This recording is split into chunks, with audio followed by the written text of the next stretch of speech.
How to add payment gateways to a WIX store. So first go to your dashboard here and then just click on settings here at the bottom left corner. So next is just click on accept payments.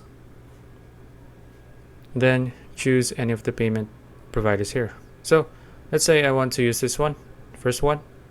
Click on connect. Then you can toggle this, all of this on if you want. I won't do that. I'll just toggle this 3 and then just click on continue. Okay, now scroll down. Next is just click your, complete the setup. Just click on complete setup. Okay, after that, just fill in all of the form here. And then after that, just click on submit. And after that, you're done.